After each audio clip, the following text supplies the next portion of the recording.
المزاد اللي هنتكلم عليه ده مزاد مهم جدا جدا تبع سيارات جمرك اسكندريه والسلوم والدخيله.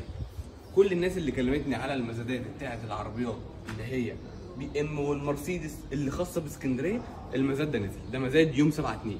احنا خلصنا من مزاد شهر 1 وده مزاد يوم 7/2. هو طبعا في بضايع وفي عربيات هامر، هوندا، بي ام، مرسيدس، انواع مختلفه وموديلات مختلفه. المزاد تبع الهيئه العامه للخدمات الحكوميه بالجيزه.